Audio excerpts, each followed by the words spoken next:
Un cordiale saluto ai nostri radioascoltatori, ben ritrovati con la nostra rubrica settimanale Ponte Radio, come sempre sulle frequenze di Radio Colbe. Ciao Manola, ben ritrovata. Ciao Roberto, ben trovato a te.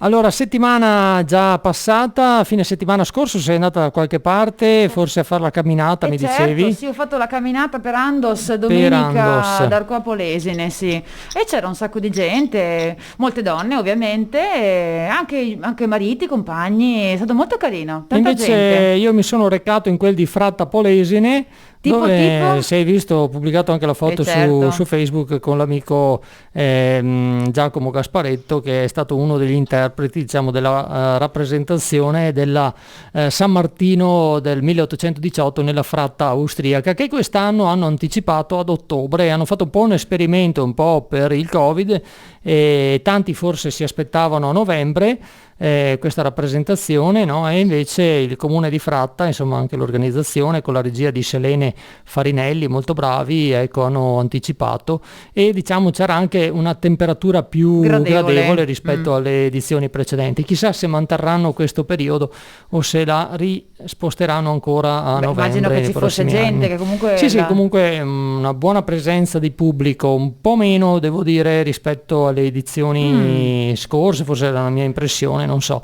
Hai fatto foto? Sì. Sì, ho fatto qualche foto che spero di pubblicare anche prossimamente, non ho ancora avuto il tempo, però spero di farlo. Questa mattina invece, sai dove sono andata? Dove sei andato questa mattina? Cosa hai combinato stamattina? Sono andato a ritirare i libri che ci ha mandato il nostro amico Marco Sonseri. Benone, saranno questi qui? Sono questi, sì. Perché noi avevamo avuto modo di leggerli, no, e presentarli leggendo il PDF che il buon Sonseri ci ha anticipato, ma non avevamo ancora visto proprio la copia stampata, che è veramente bella, gradevole. Dopo la mostreremo ancora anche ai nostri radioascoltatori e li invitiamo proprio ad acquistarla, perché è una bella pubblicazione. È un bel racconto. E oggi parliamo ancora di libri, non di fumetti, perché questi sono due fumetti, quello dedicato a Don Puglisi e quello dedicato a Paolo Borsellino.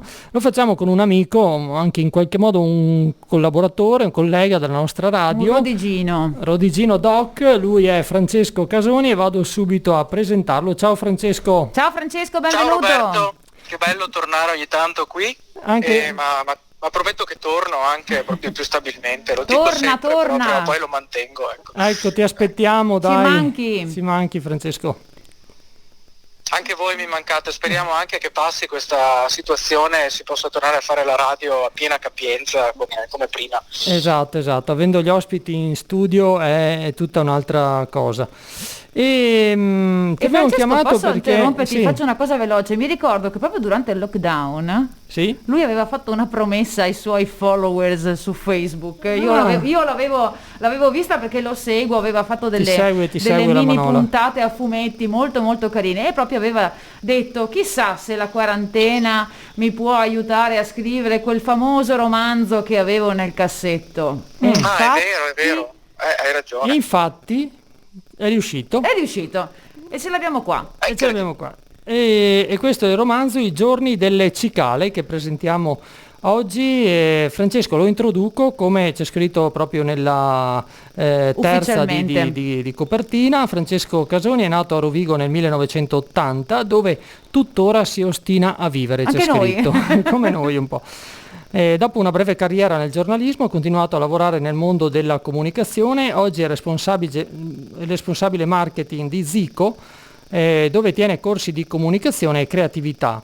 Combatte da alcuni decenni una feroce battaglia con la noia, scrivendo racconti e articoli, suonando vari strumenti musicali e disegnando fumetti e vignette. Devo dire, sei fortissimo, Francesco. Super artista a 360 gradi. E combatto contro la noia con tutte le armi che ho a disposizione. Hai ragione, anche noi ci proviamo. Le provo tutte. E ne hai parecchie, devo dire. Una di queste è molto valida, voglio dire, ed è proprio la scrittura. Tu sei alla seconda pubblicazione. Esatto, appunto I giorni delle cicale. Ecco. Com'è nato questo romanzo, Francesco? Tu anzi Manola prima citava il lockdown durante il quale mi ero messo a scarabocchiare storielle, poi me ne ero anche dimenticato, a dire il vero, di questa idea di mettermi a lavorare a romanzo, ma in realtà durante il lockdown non ho scritto praticamente niente perché era una situazione troppo complicata per tante ragioni, insomma per tutti, eccetera. Però mi era venuto già all'inizio dell'anno, prima che scoppiasse tutto il caos, mi erano venute una serie di idee per dei personaggi, e il primo credo sia stato proprio Lucia, l'idea di scrivere una storia dedicata a una donna di questo tipo, e poi se volete insomma magari andiamo un po' a raccontarla. E quindi ho preso un quaderno e ho iniziato a scrivere i personaggi. Ci tengo insomma a ricordare che sono partito proprio dai personaggi, nel senso che non avevo una storia in testa, ho deciso di che persone volevo raccontare, e ho iniziato a riempire questo quaderno di appunti sulle queste 3 persone che sono poi il fuoco, i 3 fuochi attorno a cui ruotano le vicende. Lucia, Dominique, questo tipo strano che vive come un clochard, e Nevio, questo anziano appunto vedovo, e ho iniziato a pensare chi erano, che cosa facevano, che carattere avevano, cosa facevano di lavoro, e poi la storia è un po' come dire venuta dopo, anche sorprendendomi alle volte, nel senso che una volta che hai costruito il personaggio curiosamente poi certe cose succedono quasi di conseguenza, perché hai chiaro in testa chi è e come si comporterà, ma poi è capace di fare scelte che ti sorprendono anche te mentre scrivi. Fortissima sta cosa. Sembra quasi autonomo. No, è stranissima in effetti. Per esempio, se avete letto la storia, c'è il figlio di Lucia, è in realtà un personaggio che fin dall'inizio è molto molto secondario, in realtà poi a un certo punto della storia ha un ruolo secondo me determinante nel determinare il cambiamento, ma all'inizio questa cosa non ce l'avevo in testa, lui doveva essere proprio una macchietta, una comparsa così, e poi però ti sorprende, sorpreso anche me mentre scrivevo, trovando come dire un suo ruolo anche se molto fugace, eppure grazie a quello riuscendo a muovere tutta una serie di cose. Stranissima questa cosa, però quando lavori tanto sui personaggi credo che succeda, che li conosci così bene che poi a un certo punto agiscono coerentemente, indipendentemente, no? si prendono la loro spazio, la loro libertà. È vero. Se vuoi parliamo dopo dei personaggi, oppure visto se vuoi parliamo già adesso dei personaggi Lucia, Nevio e Domenica. Qual è che c'è uno a cui sei più legato, visto che poi ci dici che sono cresciuti mano a mano che li pensavi? Allora, per quanto io mi sforzi ovviamente di non scrivere cose autobiografiche perché non mi piace, sicuramente un po' come dire tutti i personaggi rivelano qualcosa del mio carattere, dei miei pensieri. Il mio preferito, anzi la mia preferita, se vogliamo dirla così, è Lucia. Più che altro per me questa è la storia di Lucia, e gli altri personaggi, per quanto abbiano un ruolo importante determinante, non sono mai stati nella mia testa i personaggi principali. Per me I giorni delle cicale è la storia di come Lucia arriva a prendere una certa decisione, che ovviamente non dico perché non l'ha letto, non dirla. Chi ha letto sa. E ci tenevo veramente tanto, anche perché appunto è stato il primo personaggio, è stata la più grande sfida quella di scrivere un personaggio femminile, e anche adesso lo posso dire la più grande gioia, nel senso che ho avuto persone che mi hanno scritto dicendomi bello, cioè come hai fatto a scrivere un personaggio, ti sei ispirato a qualcuno? No, non mi sono ispirato a nessuno, ho provato a mettermi nei panni di, quindi come dire è stata una grande soddisfazione.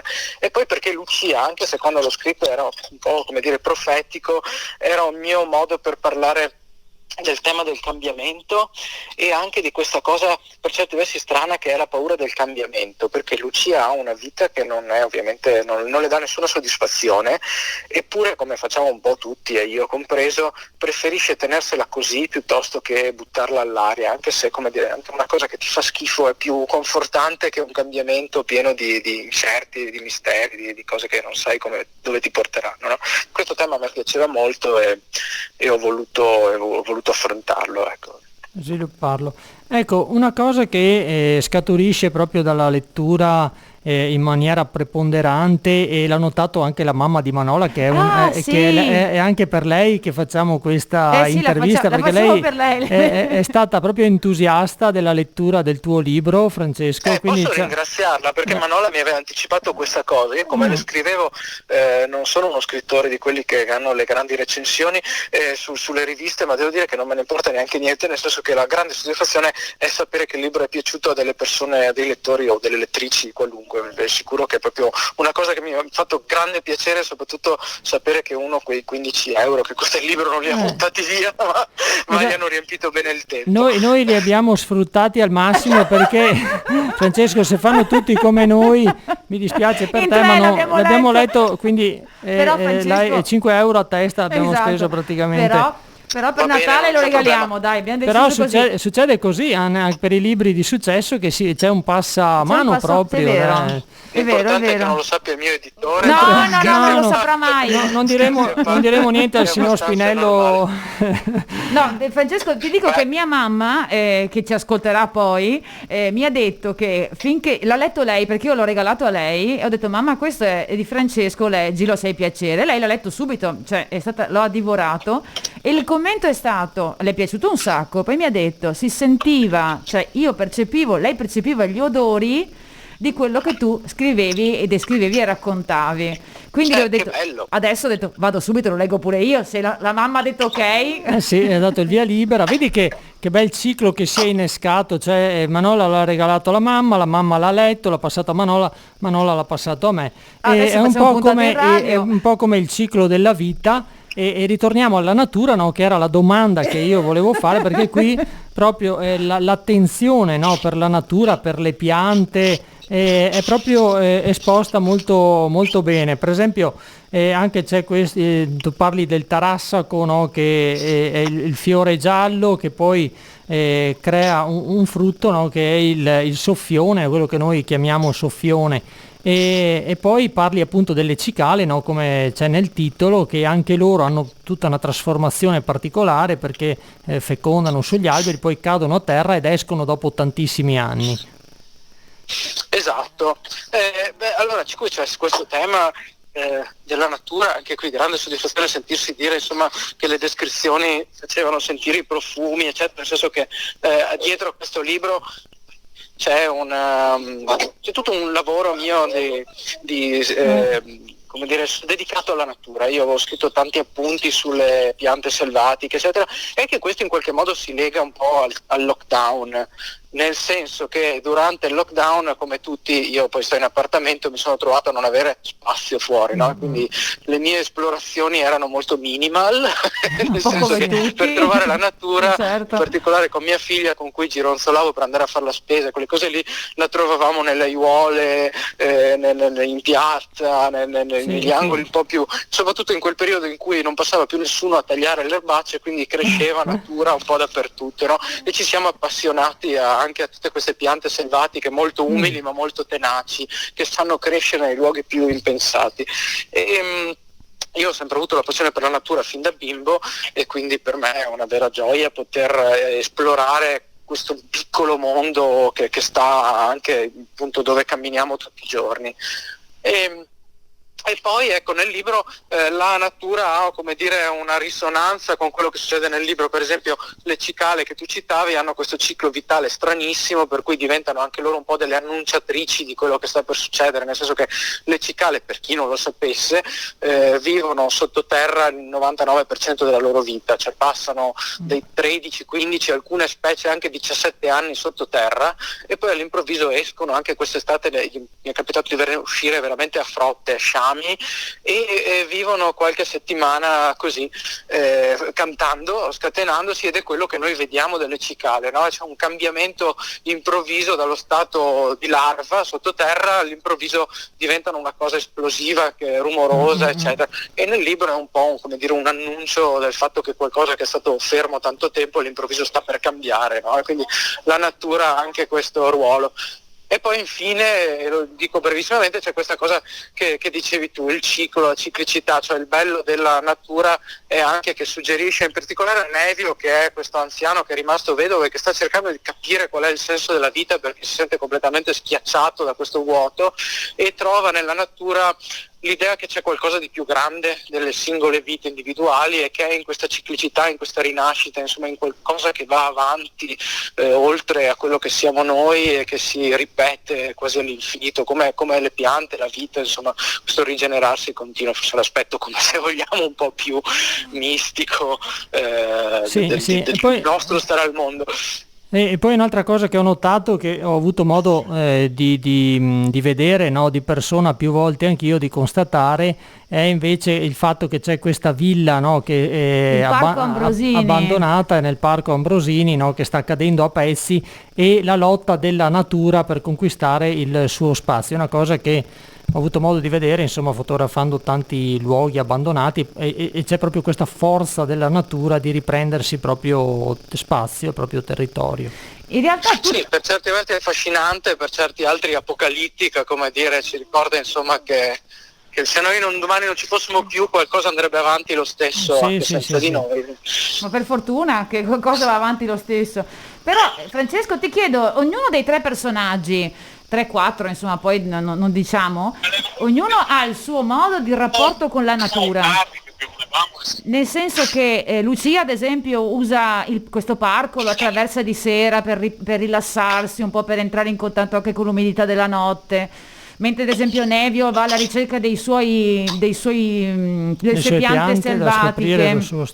Hai proprio scelto che questa natura sia quasi una degli altri personaggi, cioè un personaggio all'interno del romanzo. Sì, è vero, ognuno di loro ha un rapporto particolare. Beh, insomma, ho detto di Nevio, Lucia anche in qualche modo un po' per tutti, se vogliamo, ha un ruolo di consolazione, no? Rispetto alle loro vuoti, no? Ai vuoti, alle loro solitudini, no? Semplicemente al fatto che vivono vite molto piccole, no? E Lucia per esempio ha questa cosa che le piace dare da mangiare agli uccelli, ma farlo un po' di nascosto, come se fosse un problema. Del resto alle volte lo è, nel senso che può dare fastidio, ed è per lei un po', insomma, un suo modo di sentirsi utile. Dominique nella natura ci vive perché vive per strada, eccetera. Sì. Ecco Francesco, ecco. Si parlava, no, della tua lotta contro la noia all'inizio, e tutti e tre i personaggi in qualche modo del libro lottano contro la noia, no? Riescono nell'impresa loro a superarla? Sì, lottano contro la noia, contro la solitudine e forse anche contro questa tendenza ad adagiarsi un po' nella noia, in quello che sono sempre stati, perché un'altra cosa che hanno in comune è che tutti e tre sono destinati a fare un percorso di cambiamento, no? Hanno delle situazioni di vita piene di vuoti, appunto, di problemi, e però in qualche modo ci sprofondano dentro, e forse il primo che l'affronta in modo un po' maturo è Nevio, che trova il modo di affrontare il suo lutto, mentre gli altri sono destinati un po' a sbattere il muso, come dire, contro quello che sono, e capire che non possono fare a meno di cambiare. Per esempio Dominica a me piace molto perché è un personaggio assolutamente di contorno, cioè nel senso pensato con un'altra funzione, e che in realtà racconta quella sensazione che si ha alle volte di voler star fuori dalle cose, perché non so, perché il mondo non ti piace, perché fa schifo, è pieno di ingiustizie, e quindi vorresti chiuderti in un eremo e guardare il mondo da fuori. Lui è un po' così, però poi scopre che non si può. Esatto. È una pretesa assurda, che prima o poi invece le cose ti cadono addosso, e se tu non ci sei dentro potresti addirittura essere un problema. Insomma, adesso non dico altro, perché se no ci sveli tutto. No, fermi lì, perché poi ci sono le sorprese. Lasciamo un po' la suspense al lettore. E Manola, prima di affrontare, diciamo, questa intervista, ci chiedevamo: ma come va a finire questa cosa? Ma dopo, insomma, abbiamo intuito che c'è qualcosa che resta in sospeso alla fine del libro. Il finale è sempre il mio punto forte. Ci sarà super quel finale, che però crea un po' l'aspettativa di un prosieguo, di un... Sì, no, in realtà non ho deciso di scrivere un seguito, anche se poi mi è venuto voglia di sto scrivendo dei raccontini che riguardano personaggi anche secondari di quella storia, e il finale è aperto, fatto, ma questo è abbastanza tipico per i miei gusti, perché come dire, deciderà il lettore, io lo so, no, non lo so come finisce. Un po' come accade anche in certi film tante volte. È uno spin-off questo libro. Ma per certi versi per me non è così aperto, nel senso che, come dicevo, per me è la storia di come Lucia arriva a prendere una certa decisione, cosa succede dopo questa presa di consapevolezza mi interessa relativamente, nel senso che per me è già importante il percorso che lei ha fatto, e poi devo dire la verità che anch'io ho oscillato tra vari stati d'animo rispetto a quelle che sono le situazioni raccontate nel libro, che tratta tra l'altro anche di temi di attualità, anche se non sembra, ma si scopre. E come dire, guardando al mondo ogni tanto il pessimismo prendeva il sopravvento, per cui il finale aperto in realtà è stata una concessione all'ottimismo e alla speranza, cioè lasciare aperta la possibilità che le cose vadano bene e sperare che il lettore sogni, come dire, con me quello che succederà dopo. Dopodiché però mi è venuta voglia di scrivere delle cose, può darsi che lo faccia perché c'è qualche buco, come dire, che è rimasto, che fine ha fatto quel personaggio lì, che non posso dire, tutta una serie di cose che sarebbe bello scoprire, raccontare, ma bisogna, come dire, trovare la loro storia di ciascuno di questi e andare a scavare. Comunque cuore di zia Manola si è commossa, io te l'ho già detto, però veramente ad un certo punto c'è una lacrima, anche un paio che scendono, perché insomma, come tu dici, il passaggio del cambiamento crea tensione, crea emozione, e quindi è stato molto bello. Io da lettrice commuovermi, ecco, con questo libro. Questa è una cosa che mi ha fatto molto piacere sentire, nel senso che non è facile quando scrivi sapere se questa cosa colpirà, come dire, al di là del piacere della lettura, riuscire a emozionare, perché io mentre scrivevo mi sono emozionato, però sai, alla 10ª revisione questa cosa un po' ti passa e ti concentri su tante cose, quindi speriamo di aver centrato, come dire, l'obiettivo, ecco, di riuscire a fare una cosa che fosse coinvolgente. Quello insomma, è una bella soddisfazione, ecco, benissimo. Allora, prima di chiederti dove possiamo trovare il libro, domanda classica conclusiva, volevo sottolineare due cose. Primo, l'abbiamo già accennato prima, l'editore Apogeo di Adria, e poi il bellissimo disegno di copertina che è opera di Claudia Piola. Chi è Claudia Piola? Raccontaci. Allora, Claudia Piola è un'amica che aveva già collaborato con Apogeo e con me, io l'ho conosciuta così per il primo libro, aveva curato la grafica del primo libro, anche se avevamo scelto un'immagine di quelle di repertorio per quell'edizione. Per questa, saputo che Claudia in questo periodo si sta dilettando molto con l'illustrazione, le ho buttato lì se aveva voglia di darmi una mano, e lei mi ha realizzato l'illustrazione di copertina, quindi è stato sicuro un grandissimo privilegio, secondo me, per un autore non solo poter avere un'immagine personalizzata, cioè manco nelle grandi case editrici alle volte vedo delle immagini fatte su misura, ma poi anche poterla discutere, decidere, nel senso che poi dai bozzetti suoi poi abbiamo discusso, abbiamo pensato, ho fatto le mie proposte, lei le sue, e quindi insomma l'abbiamo fatta un po' a quattro mani, e questa è soddisfazione, insomma, secondo me io sono di parte, per me bellissima, io sono stato contentissimo. No, infatti sono d'accordo, è molto infatti bella. molto bella, infatti ho voluto, ecco, dare spazio anche a questa cosa, insomma. Dove lo possiamo trovare, ecco, questo dove lo possiamo trovare, bellissimo? Francesco? Allora, il libro, come tutti i libri, si può comprare un po' dappertutto. Io vi invito a farlo in libreria, ma perché a me piace andare in giro per negozi più che online. Librerie ovviamente a Rovigo, se non lo trovate lo potete ordinare. Ad Adria so che tiene libri appesi, che è questa graziosissima libreria, ma insomma un po' dappertutto si trova, dove non c'è si ordina e arriva. Se no, chi invece si trova più a suo agio a ordinarselo online, bene o male un po' su tutti gli store online, credo certo. si trovi, se non è andato completamente esaurito perché è tutto un successo. Molto bene, va benissimo. Evviva comunque le piccole librerie, ne approfittiamo, no? Che sono un po' resistenti come questi fiori selvatici di cui ci parla Francesco nel suo libro. Esatto, io comunque l'ho preso in piccole libreria. Resistenti come il Tarassaco. Esatto. Bello. Bene, grazie Francesco di questo spazio, e ti aspettiamo qui ovviamente in radio, sia per riprendere la tua una rubrica, insomma, come conduttore, e sia per altre occasioni anche come ospite. Ciao Francesco. Grazie a voi di avermi ospitato. Ciao, grazie grazie a voi. Dei commenti che mi avete fatto mi hanno veramente riempito di gioia. Grazie anche per questo spazio. Ciao Francesco, alla prossima. Ciao. Bene, allora ricordiamo ancora ai nostri radioascoltatori, avevamo in linea Francesco Casoni che ci ha presentato il suo romanzo bellissimo I giorni delle cicale, edito da Apogeo e acquistabile appunto in libreria o negli store online. Facciamo una pausa musicale e poi ci ritroviamo ancora qua. Molto bene. E allora questa Radio Colbe, per chi non si fosse perso un po' tra le frequenze della radio in FM, ricordiamolo, perché tante, Manola, ormai sono web radio, radiovisioni, insomma, noi siamo tradizionali, imperterriti qua, come quelli degli Audio 2, che è una canzone che ho avuto modo di riascoltare, per questo l'ho scelta, di qualche anno fa ormai, ed è la colonna sonora praticamente del film I laureati di con Pieraccioni e Ceccherini e compagnia bella, sì.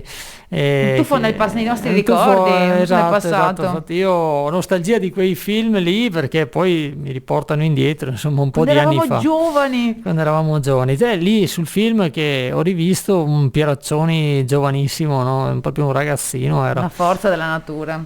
Sì, è del tempo che passa e quindi appunto siamo imperterriti, restiamo sempre sugli FM 91,2, 94,5. Per ricordare anche gli eventi settimanali del fine settimana, ce ne sono tantissimi, ormai siamo abituati al fatto che dopo il lockdown sono veramente esplosi. Tra l'altro notizie di questi giorni: i teatri tornano, i cinema tornano alla piena capienza, e quindi insomma stiamo tornando lentamente.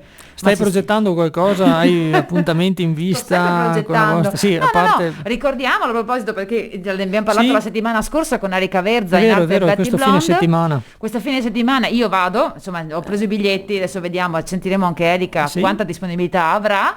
E speriamo di fare un sold out, ovviamente, perché va tutto a beneficenza per Andos. Ricordiamo il Galà Burlesque Andos, appunto, al Teatro Ballarin di Lendinara, sabato 16 alle ore 21. Esatto.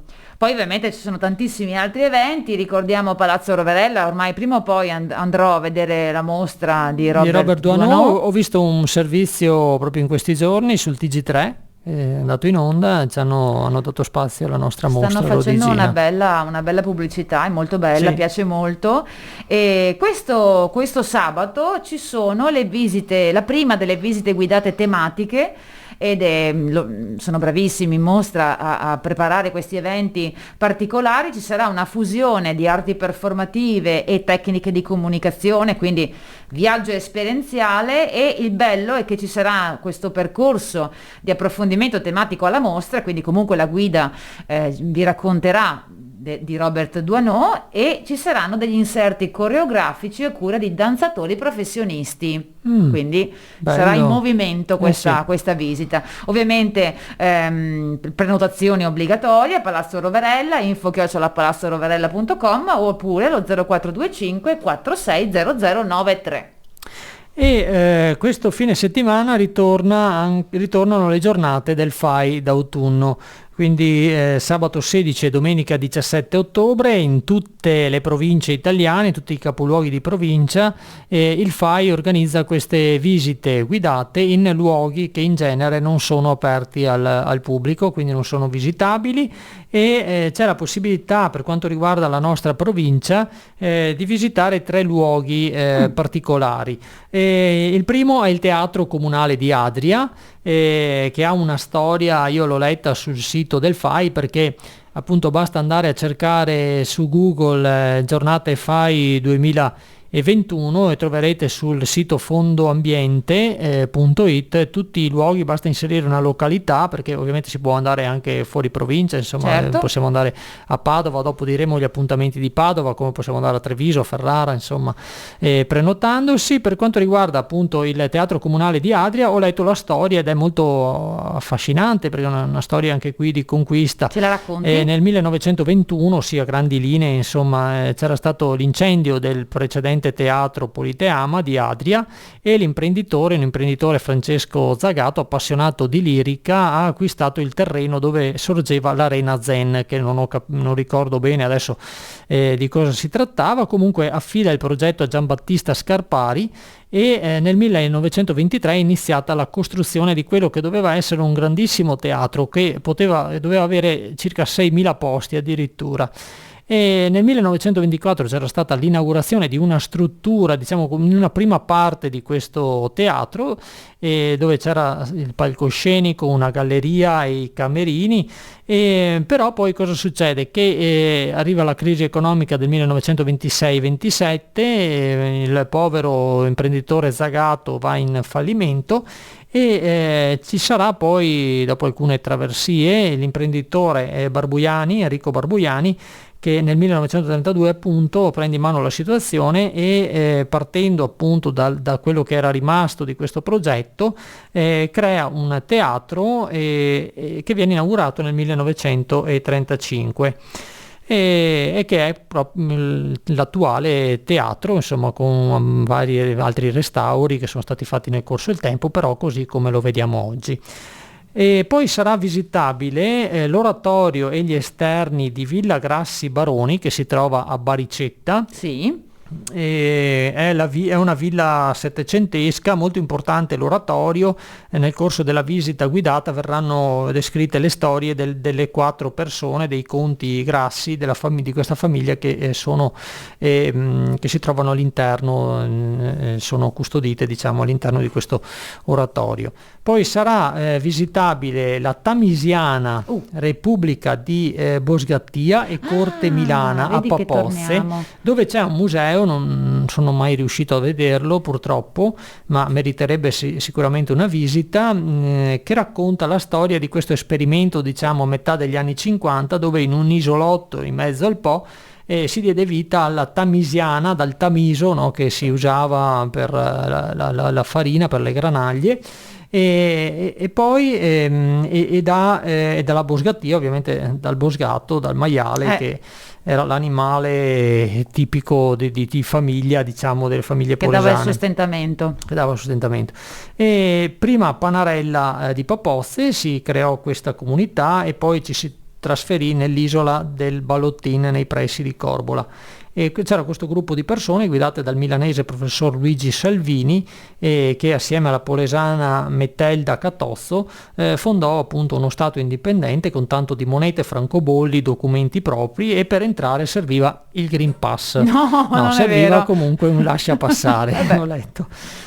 Diciamo i posti che nella giornata del FAI saranno visitabili a Padova, e che sono Villa Pocchini Pacchierotti Zemella, curioso, che si trova a Padova. Poi Villa Vescovi, che è la villa sui colli a Luvigliano di Torreglia, di proprietà proprio del FAI. Il FAI ha alcuni luoghi di sua proprietà.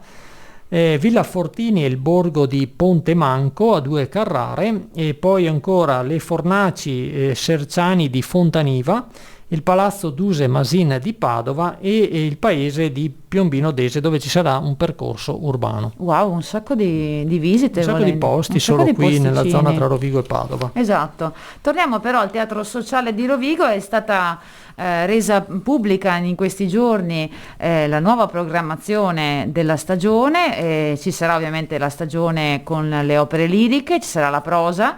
Ora le racconto tutte? No, ne dico un paio. Si inizia a novembre con la Traviata. Se vuoi star qua fino... No, vado velocissima. Traviata per la lirica, e poi ci sono dei grandissimi nomi per la prosa e per la danza, quindi Umberto Orsini, Franco Branciaroli, Marco Paolini, L'Amanda Sandrelli, Ale Franz, Ettore Bassi, insomma tantissimi nomi.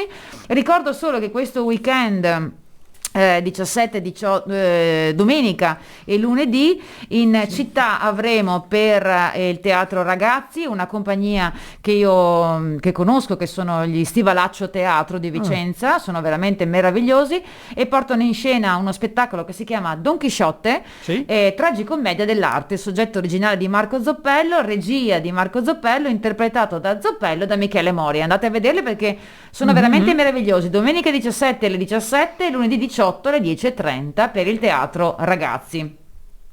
Io volevo ricordare che sarà dopo la prossima settimana, faremo in tempo, comunque dal 23 ottobre, oltre alla mostra su Douaneau, fino al 30 gennaio ci sarà anche quest'altra mostra a Palazzo Roncale, 70 anni dopo la grande alluvione, appunto nell'anniversario che sarà a novembre di quest'anno, no, del 51, dell'alluvione del Po. Una mostra curata da Francesco Iori, Alessia Vedova, che ha curato anche altre mostre a Palazzo Roverella, e Sergio Campagnolo.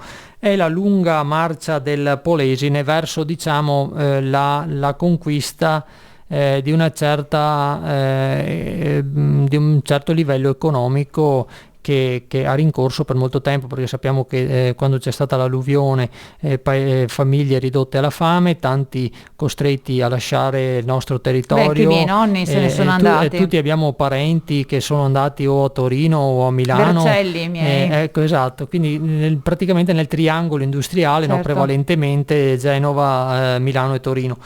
Quindi questa mostra, oltre a raccogliere come le precedenti mostre, no, che venivano fatte negli anniversari dell'alluvione, così documenti, testimonianze dell'alluvione proprio, qui invece si vuole raccontare il riscatto sociale e economico del nostro territorio. Pensa che l'anno di svolta è stato il 2007, perché per la prima volta il PIL della provincia di Rovigo ha superato il PIL nazionale e mettendosi in linea con quello che è il PIL delle altre province del Veneto. Sappiamo che il Veneto è superiore, no, come prodotto interno lordo alle altre province, e dice Iori, proprio il curatore, che questa mostra mira a inserire l'alluvione del 51, no, in una cornice storica di ampia portata, evidenziando la straordinaria capacità di resistenza delle persone coinvolte. Quindi qua troviamo un po' al nostro fiore di Francesco, no, che certo. Ci raccontava prima,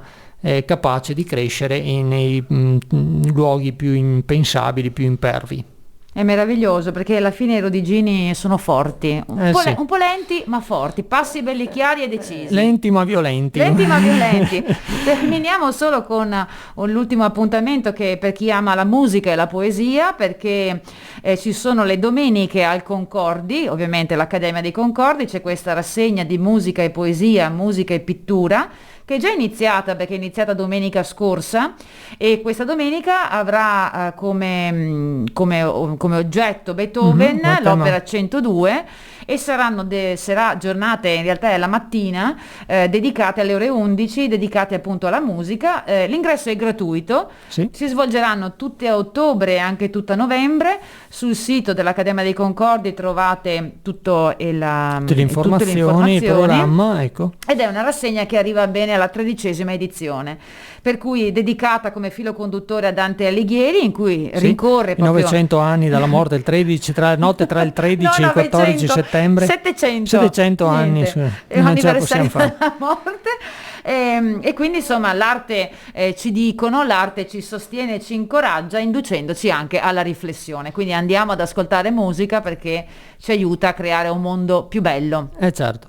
Bene, io volevo lanciare, ecco, questa proposta, perché abbiamo l'indirizzo mail radiocolberovigo@yahoo.it.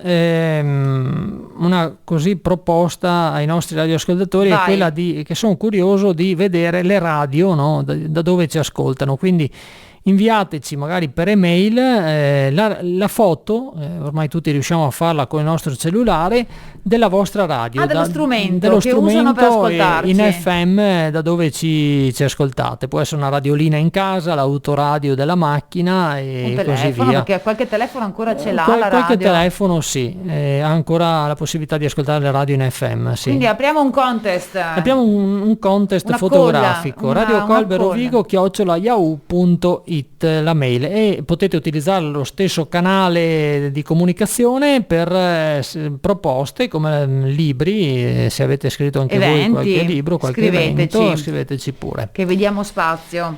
D'accordo, intanto vi diamo appuntamento, vi ringraziamo dell'ascolto, vi diamo appuntamento alla prossima settimana. Da Roberto Giannese, da Manola Borgato, un cordiale saluto e a risentirci. Ciao.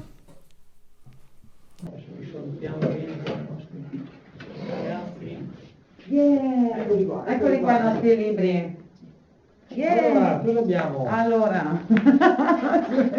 Don Pugliesi, fumetto a cura di Marco Sonseri e Riccardo Pagani. Poi abbiamo Paolo Borsellino, sempre altro fumetto, Marco Sonseri, Gianluca Doretto, Paolo Borsellino. E poi il nostro amico Francesco Casoni, Il giorno delle cicale. Buona lettura! Ciao! Ciao!